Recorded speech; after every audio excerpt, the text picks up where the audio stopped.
गढ़चिरौली के कुछ rice mill पर कालाबाजारी को लेकर सदन में विधायक परिणय फुके द्वारा जानकारी देते हुए दोनों सदन में इस मुद्दे पर सवाल उपस्थित किए गए थे, जिसे लेकर अधिक जानकारी की मांग विधान परिषद में विधायक परिणय फुके द्वारा दी गई। विधायक फुके ने इस मामले की जांच के लिए एक ऑडियो क्लिप मुख्यमंत्री को सौंपी है, जिसमें इस लेन देन का प्रमाण मौजूद होने का दावा किया गया है।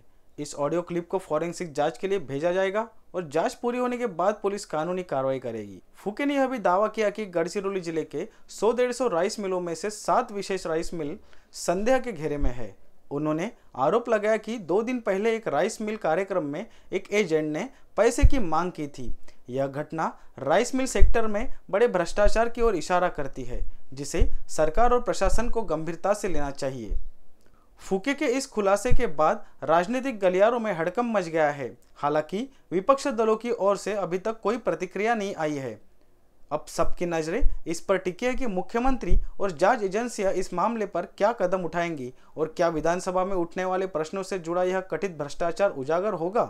बघा असं आहे की गडचिरोली जिल्हा असणार, गोंदिया असणार, भंडारा असणार किंवा पूर्व विदर्भात धानपट्ट्यामध्ये मोठ्या प्रमाणात राईस मिलर्स आहेत जे हे धान भरडायचं काम करत असतात आणि निश्चितच त्यामध्ये काही चुका होतात, काही भ्रष्टाचारही या संदर्भात झालेला आहे, काही भ्रष्टाचाराचे आरोप सुद्धा झालेले आहे। मी सुद्धा या संदर्भातले अनेक आरोप मागील काळात केले होते। यामध्ये अनेक सुधारणा सुद्धा झालेल्या आहेत। पण या प्रकारचं काही भ्रष्टाचार आम्ही उघडकीस आणू, या प्रकारचं काहीतरी आम्ही तुम्हाला अडचणीत आणू, तुम्हाला जेलमध्ये टाकू किंवा तुम्हाला ब्लॅकलिस्ट करू आणि तुम्हाला करोडो रुपयाचं नुकसान होणार या आणि अशा प्रकारचे ब्लॅकमेलिंग करण्याचा प्रकार आता पाहायला मिळतोय।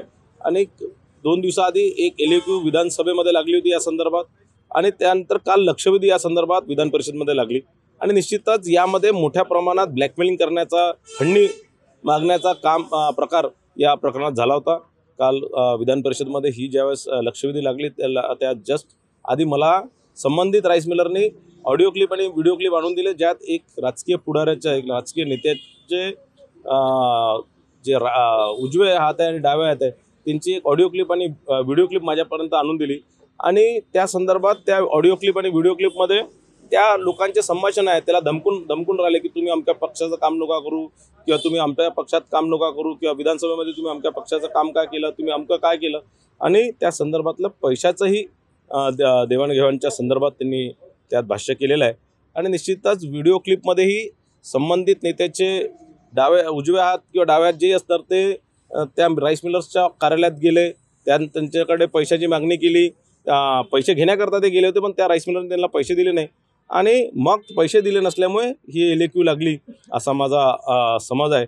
आणि निश्चितच या संदर्भातली सखोल चौकशी करण्याचं मी सभागृहात मांडणी केलेली आहे।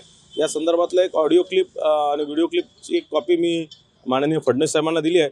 त्यांनी निश्चितच या संदर्भात कारवाई करण्याचं त्यांनी मला सांगितलं आणि त्यांनीच हे सांगितलं की जोपर्यंत या संदर्भातली फॉरेन्सिक रिपोर्ट येत नाही, जोपर्यंत तथ्य 100% पूर्ण आपल्या याच्यात राहते, तोपर्यंत या संदर्भात कोणाचे नाव घेण्यास त्यांनी मला बंद। इन BCN न्यूज़ के लिए कैमरा पर्सन अखिलेश के साथ रेशमा राठौड़ की रिपोर्ट।